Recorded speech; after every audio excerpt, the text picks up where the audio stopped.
아이들 장난감은 원래 순수하고 즐거워야 하지요. 그게 장난감의 본래 목적일 겁니다.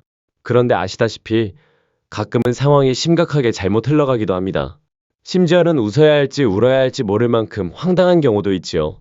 혹시 들어보셨나요? 너무 충격적이고 문제가 많아서 이제는 더 이상 구할 수도 없는 장난감들이 있습니다. 아이들 장난감이 얼마나 소름 끼칠 수 있을까 하고 궁금하시다면 지금 직접 확인하실 수 있습니다. 대한민국에서는 상상조차 하기 힘든 물건들이죠. 공포영화 속 인형 척키도 따라오지 못할 만큼 괴상한 물건들입니다. 지금부터 소개해드릴 것은 금지당한 아동용 문제적 장난감 20가지입니다. 20위. 스낵타임 양배추 인형. 양배추 인형은 한때 전 세계 부모와 아이들에게 큰 사랑을 받은 대표적인 장난감이었습니다. 단순하면서도 귀여운 외모 덕분에 베스트셀러가 되었고 오랫동안 꾸준히 팔렸지요. 그런데 1996년 크리스마스를 앞두고 출시된 스낵타임 키드 인형에서 심각한 문제가 드러났습니다. 이 인형은 아이가 주는 플라스틱 음식을 먹는 기능을 갖고 있었는데 귀엽고 재미있어 보이는 발상이었지만 실제로는 위험천만했습니다. 인형 입안에는 모터가 장착된 구동장치가 있었고 전원 차단 스위치가 전혀 없었던 것입니다. 아이들이 손가락을 입에 넣었다가 물리거나 머리카락이 빨려 들어가 인형에 붙잡히는 사고가 잇따랐습니다. 말 그대로 인형이 아이 머리를 씹어삼키는 듯한 끔찍한 상황이 벌어진 거죠. 제조사 마텔은 실험실에서 충분히 안전성 검증을 했다고 주장했지만 실제 출시 후 불과 며칠 만에 다수의 사고가 발생하면서 곧바로 비난을 받았습니다. 당시 부모들이 아이를 구하려면 인형 뒷면의 배터리를 직접 빼내는 수밖에 없었지요.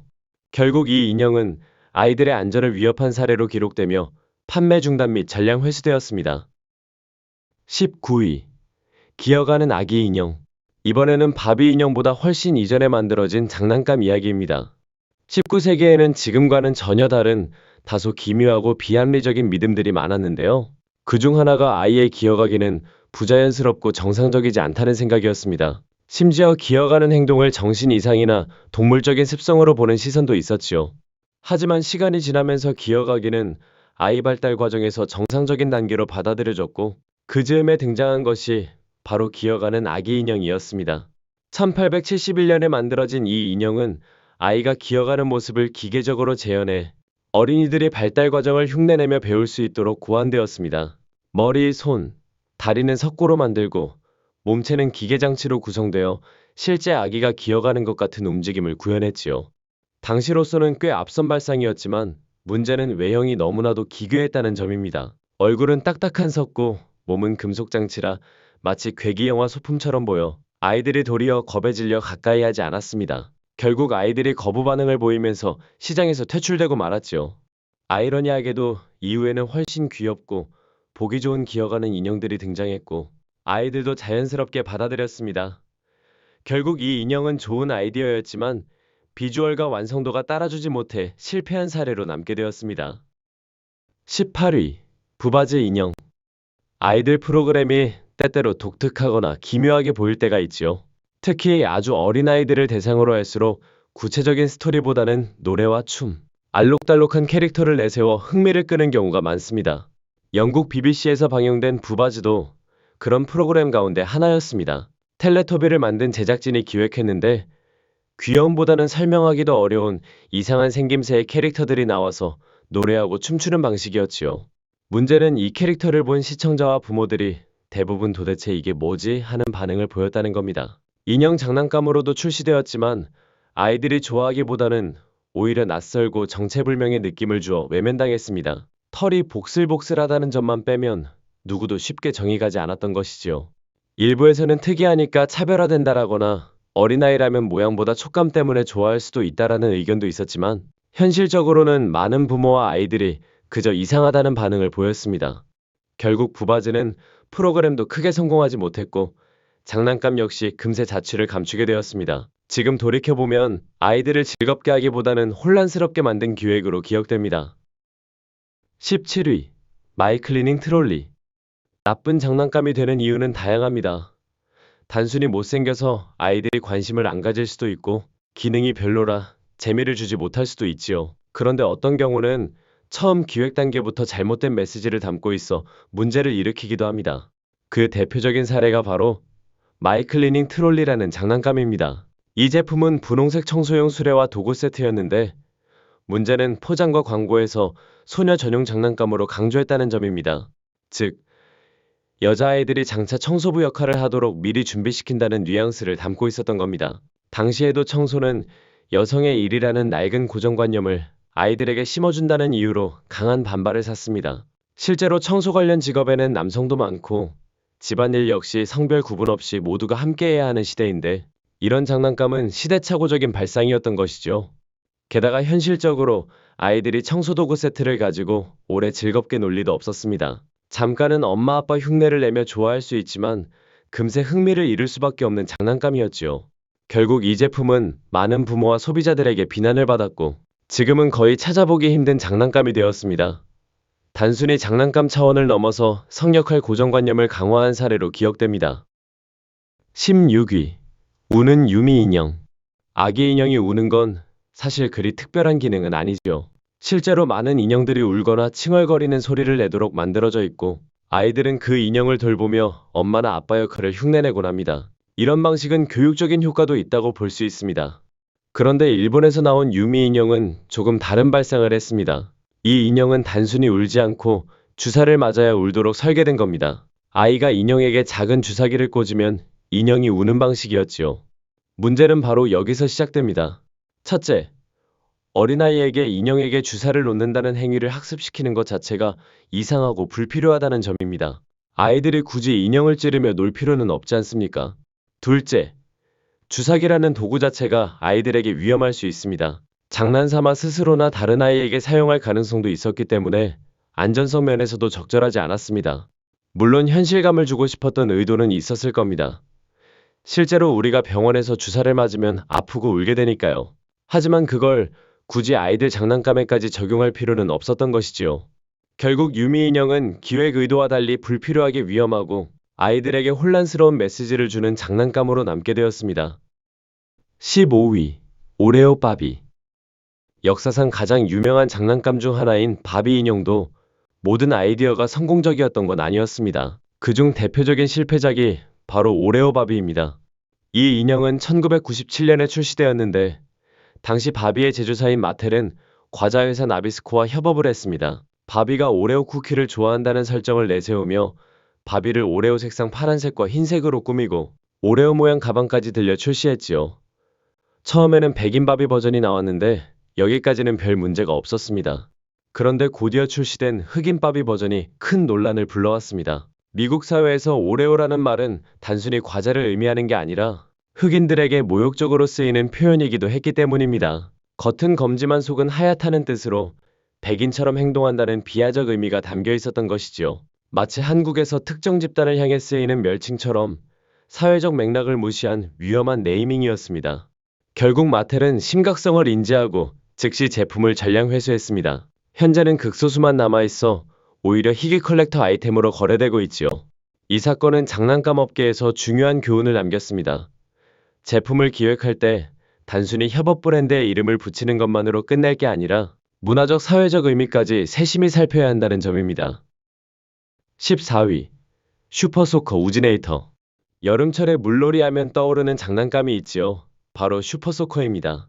한때 아이들의 무기라 불릴 정도로 인기가 많았고 다양한 크기와 디자인으로 출시돼 서로 물총 싸움을 하며 즐거운 시간을 보낼 수 있었지요.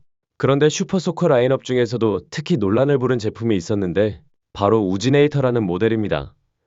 이 제품은 일반적인 물총과 달리 물 대신 끈적거리는 하얀 액체를 발사하는 기능을 갖고 있었습니다.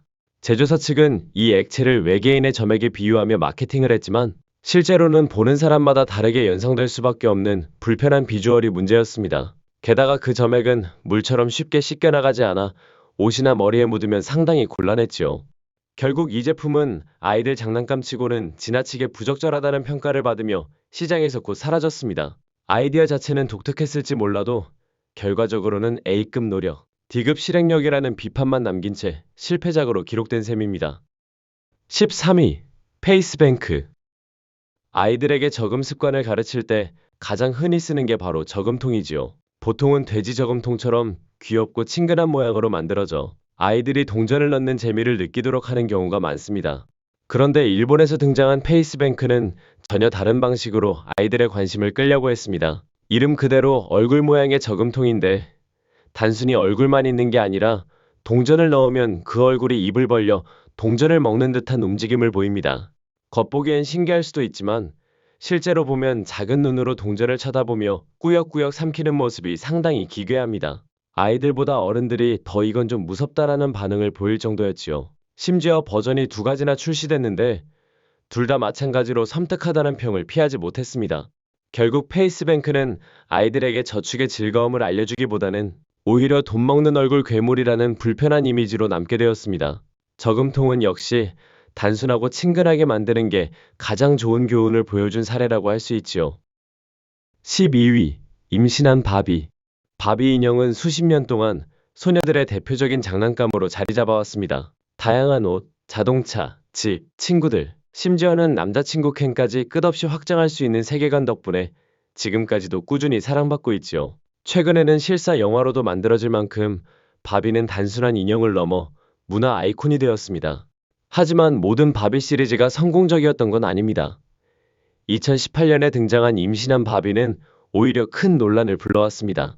아이디어 자체만 놓고 보면 나쁘지 않아 보입니다. 바비가 엄마가 되는 모습을 보여주면서 아이들이 자연스럽게 가족의 개념을 배울 수도 있겠지요. 그런데 실제 제품은 충격적이었습니다. 바비 뱃속이 열리도록 설계되어 있었고 아이들이 바비 옷을 벗겨 배를 열어야만 아기 인형을 꺼낼 수 있는 구조였던 겁니다. 부모들은 당연히 불편해했습니다. 우선 인형을 해부하듯 열어서 아기를 꺼낸다는 설정 자체가 너무 섬뜩했습니다. 또 아이들에게 출산을 잘못된 방식으로 이해하게 만들 수 있다는 우려도 있었지요. 아이들이 너무 이른 나이에 아기는 어떻게 태어나라는 질문을 하게 될 수도 있다는 지적도 이어졌습니다. 결국 이 바비는 교육 효과보다는 불쾌감과 논란만 남기고 시장에서 사라졌습니다. 지금도 바비 역사에서 대표적인 실패 사례로 꼽히고 있지요. 11위. 매직 몽키. 혹시 애니메이션 영화 토이스토리 3를 기억하시나요? 그 안에 장난감들이 아이들의 방을 빠져나가려 할 때마다 어디선가 심벌즈를 요란하게 치며 경보를 울리던 무시무시한 원숭이 인형이 등장했지요. 그 장난감의 모델이 바로 실제로 존재했던 매직 몽키입니다. 이 인형은 버튼을 누르면 심벌즈를 치며 요란하게 움직이도록 만들어졌는데 문제는 그 외형이 너무나도 기괴하고 불쾌했다는 점입니다. 커다란 충혈된 눈, 기묘한 웃음, 날카롭게 생긴 이빨까지 아이들이 귀여워할 만한 요소는 전혀 없었지요. 실제로 많은 사람들이 이 인형을 보고 불편함을 느꼈고 심지어 공포영화나 밈의 소재로도 자주 쓰였습니다. 그만큼 아이들의 방보다는 악몽에 더 잘 어울리는 디자인이었다는 뜻입니다. 토이스토리 3 제작진이 이 인형을 악역 캐릭터로 등장시킨 것도 결코 우연이 아니었을 겁니다. 이미 수많은 사람들에게 저건 무섭다라는 인식을 심어줬던 장난감이었으니까요. 결국 매직 몽키는 아이들을 즐겁게 하기보다 평생 잊지 못할 공포를 안겨준 장난감으로 남게 되었습니다. 12. 베이비 래프 어롯. 아이들 인형 가운데는 특정 행동을 흉내내는 제품들이 많습니다. 말을 따라하거나 울거나 웃는 기능이 들어간 인형도 흔하지요. 그런데 1970년대에 출시된 베이비 래프 어롯은 이름 그대로 웃는 인형이었지만 그 웃음소리가 문제였습니다. 겉으로만 보면 평범한 아기 인형입니다. 하지만 광고 영상을 보면 상황이 달라집니다. 인형을 켜자마자 들려오는 웃음소리는 결코 귀엽거나 천진난만하지 않았습니다. 오히려 섬뜩하고 소름 끼치는 웃음소리였지요. 마치 아이를 즐겁게 하기보다는 듣는 이의 등골을 오싹하게 만들 정도였습니다. 당시 광고를 본 많은 부모들이 도저히 아이에게 줄 수 없는 인형이라고 했고 시간이 지나면서 이 인형은 공포밈의 대표 사례가 되었습니다. 어떤 사람들은 그 웃음을 두고 지옥에서 들려올 법한 소리라고까지 평했을 정도입니다.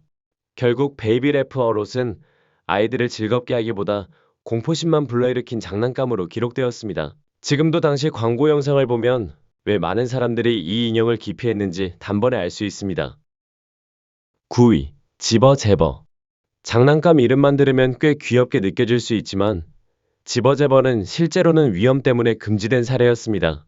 이 장난감은 겉보기엔 단순한 인형이었는데 사용하는 방식이 문제였습니다. 아이들이 목을 잡고 심하게 흔들어야 소리가 나도록 만들어진 겁니다. 처음에는 단순히 흔들면 재미있는 효과음이 나오는 정도라 생각할 수 있었지만 실제로는 그 모습이 마치 누군가의 목을 졸라 흔드는 것처럼 보였지요. 더 충격적인 건 이 장난감을 스트레스 해소용으로 홍보하면서 아기에게는 절대 이렇게 하면 안 된다는 경고 문구를 붙였다는 점입니다. 결과적으로 이 장난감은 베이비 쉐이킹을 연상시킨다는 이유로 사회적 공분을 샀습니다. 아기를 심하게 흔들 경우 생명을 위협할 수 있다는 사실은 이미 널리 알려져 있었기 때문에 부모와 전문가 모두 강하게 반발했지요. 결국 집어재벌은 단순한 놀이도구라기보다는 잘못된 행동을 장난처럼 학습시킬 수 있는 위험한 장난감으로 여겨졌고 빠르게 시장에서 퇴출되었습니다. 8위. 브레스트 밀크 베이비. 이번에도 인형 이야기인데 아마 들으시면 고개를 갸웃하게 되실 겁니다. 이름부터가 논란을 예고하지요. 바로 브레스트 밀크 베이비입니다. 이 인형은 아기를 안고 젖을 먹이는 상황을 흉내낼 수 있도록 만들어졌습니다. 아이가 인형을 가슴 쪽에 대면 인형이 실제 아기처럼 빠른 소리를 내는 방식이었지요. 문제는 대상 연령이었습니다. 이 인형은 어린 소녀들을 위한 장난감으로 출시되었는데 부모들 입장에서는 불편할 수밖에 없었습니다. 아이들이 너무 이른 나이에 모유 수유 행위를 직접 흉내낸다는 점에서 부적절하다는 비판이 거세게 일었지요. 심지어 당시 미국 방송인 비로라엘리도 방송에서 이 장난감을 공개적으로 비판하며 아이들이 왜 이런 걸 배워야 하느냐라고 목소리를 높였습니다. 일부에서는 모성에 대한 교육 효과를 주장하기도 했지만 결국 여론은 아이 장난감으로는 선을 넘었다는 쪽으로 기울었고 제품은 시장에서 곧 철수되었습니다.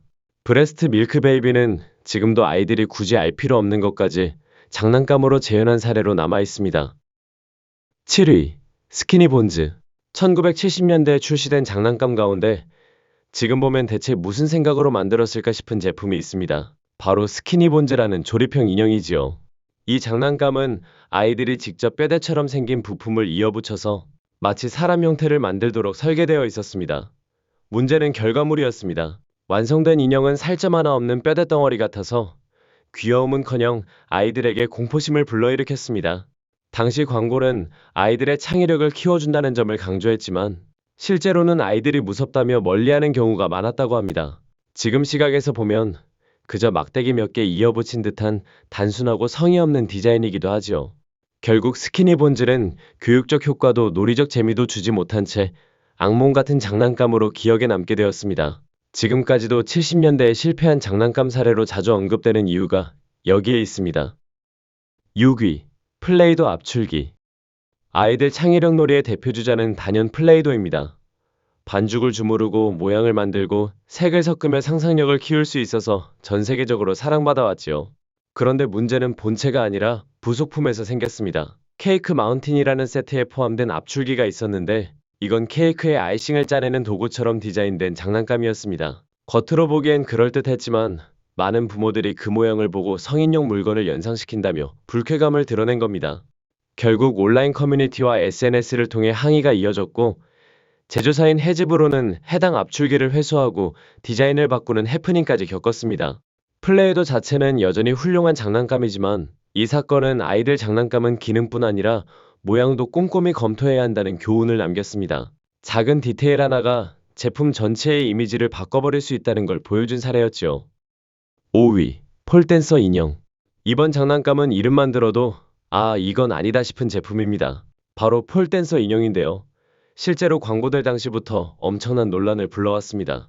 겉보기에는 작은 인형이지만 기둥에 매달려 빙글빙글 돌도록 만들어졌습니다. 문제는 이 장난감이 명백히 성인 직업을 연상시키는 동작을 흉내냈다는 점이지요. 아이들은 단순히 춤추는 인형 정도로 받아들일 수 있겠지만 부모 입장에서는 절대 가볍게 넘길 수 없는 부분이었습니다. 폴댄스가 요즘은 피트니스나 퍼포먼스의 한 형태로 긍정적으로 재해석되기도 하지만 당시 대중의 인식은 대부분 성인 무대와 연결되어 있었기 때문에 이걸 아이 장난감으로 만들다니라는 비판이 쏟아졌습니다. 결국 이 인형은 시장에서 빠르게 퇴출되었고 지금도 가장 부적절한 아동 장난감 사례 중 하나로 자주 거론됩니다. 4위. 리틀 미스 노네임. 대부분의 인형은 아이들에게 친근하고 예쁘게 다가가도록 디자인됩니다. 하지만 1965년에 출시된 리틀 미스 노네임은 정반대였지요. 이 인형은 이름 그대로 이름조차 없는 소녀를 표현했습니다. 초라한 누더기 같은 옷을 입고 맨발에 눈물까지 맺힌 얼굴을 하고 있었지요. 마치 거리에서 방황하는 고아나 집 없는 아이의 모습을 그대로 본떠 만든 듯 했습니다. 제조사는 아이들에게 연민과 동정을 가르치려 했다는 의도를 내세웠지만 실제로는 아이들이 무서워하며 멀리하는 경우가 훨씬 많았습니다. 부모들 역시 왜 아이 장난감이 굳이 이런 비극적인 이미지를 가져야 하느냐며 불편해했지요. 결국 리틀 미스 노네임은 상업적으로 큰 실패를 겪었고 지금은 아이들에게 오히려 공포를 안긴 인형으로 회자되고 있습니다. 다만 희소성 때문에 수집가들 사이에서는 오히려 값비싼 빈티지 인형으로 거래되기도 합니다. 3위. 그로잉업 스키퍼. 바비 시리즈에는 바비의 여동생인 스키퍼라는 캐릭터가 있습니다. 1964년에 처음 등장했을 때만 해도 바비보다 어린 동생이라는 설정이었지요. 그런데 1975년 마텔은 그로잉업 스키퍼라는 새로운 콘셉트의 인형을 내놓습니다. 이 인형의 특징은 아이가 스키퍼의 팔을 돌리면 키가 커지고 동시에 가슴도 커지는 구조였다는 점입니다. 즉, 아이에서 사춘기로 성장하는 모습을 장난감으로 구현한 것이지요. 당연히 부모들과 사회의 반응은 부정적이었습니다. 어린이 인형에 불필요하게 성적인 요소가 들어갔다고 본 것이지요. 아이들에게 왜 이런 과정을 장난감으로 체험하게 하느냐라는 비판이 쏟아졌고 결국 제품은 단기간에 단종되었습니다. 하지만 여기서 끝이 아니었습니다. 2007년에 유사한 개념으로 다시 한번 출시가 시도되었는데 이번에도 똑같이 부적절하다는 논란만 남겼습니다. 결국 그로잉업 스키퍼는 지금까지도 바비 시리즈 역사에서 가장 큰 실수 중 하나로 꼽히고 있습니다. 2위. 어벤징 유니콘 나르왈. 이번 장난감은 아이들보다는 성인 취향의 농담용 제품에 가깝지만 그만큼 논란도 컸습니다. 이름은 어벤징 유니콘과 어벤징 나르왈인데요. 콘셉트는 단순합니다. 유니콘이나 나르왈 인형에 작은 뿔을 끼워 사람 피규어를 찔러버리는 방식이었습니다. 즉, 귀엽고 환상적인 동물이 아니라 사람을 공격하고 꿰뚫는 장난감으로 디자인된 겁니다. 아이들이 보기에 무척 폭력적으로 보일 수밖에 없었지요. 일부 수집가들은 블랙 코미디스러운 아이디어라며 흥미로워했지만 부모들과 교육 전문가들은 아이들에게 너무 잘못된 메시지를 준다며 강하게 비판했습니다. 실제로는 성인용 조크 제품이었다 해도 어린이 장난감 시장에 유통되는 순간 문제가 될 수밖에 없었지요. 결국 어벤징 유니콘과 나르왈은 폭력성을 장난처럼 포장한 대표적인 실패작으로 남게 되었습니다. 1위. 쉐이브 더 베이비. 마지막 장난감은 제목부터 충격적입니다. 바로 쉐이브 더 베이비. 직역하면 아기를 면도할 수 있다라는 이름의 인형이지요. 이 인형은 말 그대로 아기의 팔, 다리, 얼굴에 난 털을 깎을 수 있도록 만들어졌습니다. 아이들이 실제로 인형을 면도기로 밀어내는 방식이었는데 보는 사람마다 당황스러움을 감출 수 없었습니다. 제작자는 사실 이 장난감을 통해 사회적 메시지를 전달하려 했다고 주장했습니다. 하지만 문제는 굳이 아동용 인형으로 그걸 표현할 필요가 있었느냐는 점이었지요. 아이들이 즐거워하기보다는 오히려 기괴하고 불편한 경험을 하게 만들었고 부모 입장에서도 아이 장난감 치고는 너무 이상하다는 불만이 쏟아졌습니다. 게다가 아이들이 인형을 계속 깎아내면 주변에 털 조각에 흩날려 부모들이 치워야 했는데 이는 단순한 불쾌감을 넘어 현실적인 불편함까지 안겨주었습니다. 결국 이 인형은 교육적 효과도 놀이적 재미도 전혀 주지 못한 채 가장 기괴하고 불필요했던 아동 장난감으로 기록되었습니다.